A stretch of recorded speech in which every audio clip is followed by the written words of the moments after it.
السلام عليكم حبايب قلبي، شو اخباركم؟ ان شاء الله بخير. هذا الفيديو مخصص لبعض قنوات اليوتيوب، واللي هو عبود بن الدورة، اكو يوميات واحد عراقي، ذو الفقار.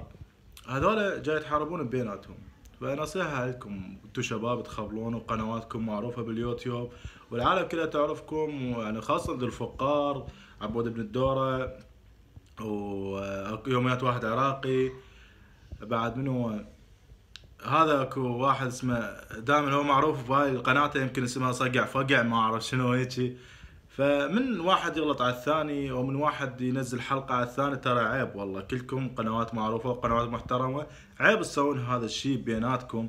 هذا الشيء حارب، بدل ما واحد يحارب الثاني حاربوا غير شغلات.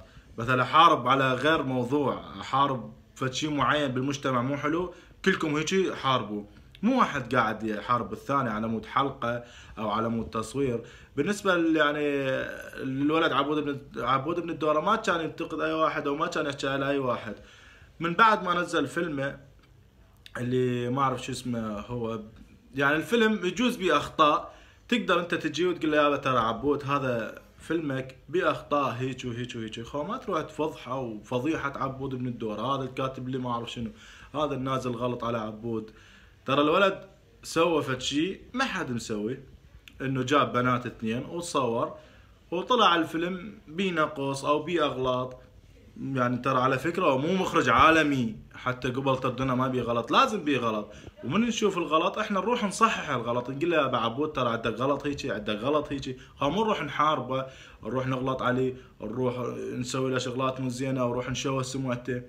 بالنسبة لذو الفقار، ذو الفقار قناتك حلوة واقدم، يعني اقدم اللي اشوفه انا اللي اعرفه، اقدم منه هواي قنوات على اليوتيوب. يعني واقفة انه تروح تحكي على تسوي حلقة كاملة على عبود وتحكي عليه، والغلط من عبود هم انا حكى عليك.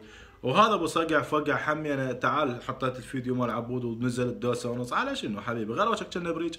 ايش بيك يا بعد؟ روح انت من تريد تحكي لك على واحد تكون احسن من عنده اخلاقا وخلقه واخلاق، تكون احسن من عنده واحلى من عنده ومثلا اعبر قناته، ذيك الساعه احكي على الولد. يعني انت من تحكي على عبود انت وين وهو وين؟ الولد واصل واكثر من عندك، انت قناتك كلها غلط وما اعرف شنو وانواع واشكال بيها. فلا تروح تحكي على الولد. وبالنسبه اليوميات واحد عراقي، اخويا انت شو كنت تتصور ويا عبود وعادي وعندكم حلقات حلوه ومسابقات حلوه بيناتكم، شنو اللي خلاك تختلف؟ يعني على مود مشاهده مثلا تصير عندك، لو على مود شنو؟ فيا ريت نرتقي شويه، وبدل ما واحد يحارب الثاني، وبدل ما كلكم جاي تحاربون عبود من الدوره، روحوا حاربوا فد شي مو زين بالمجتمع. كلكم اجتمعوا مثل ما اجتمعتوا على هذا الولد، اجتمعوا على فد شي معين بالمجتمع وهجموا عليه. طبعا على فكرة ثقوا بالله، لا له علاقة بعبود ولا له علاقة بأي واحد، بس هذا الشيء جاي اشوفه ولازم نحكي بيه، وكلكم اخوان ان شاء الله، واخواني واتشرف بكم وعلى راسي. فخلينا نرتقي ونحارب فد شيء معين بالمجتمع، لا نظل واحد يحارب بالثاني. وهالحلقة يعني ما لها علاقة بقناتي، مجرد هيجي شغلة انطيتها، استفادت منها على عيني وراسي، ما استفادت بيها الله ياك. ظل واحد يحكي على الثاني وواحد يغلط على الثاني، احسن هي حلوة هيجي. السلام عليكم.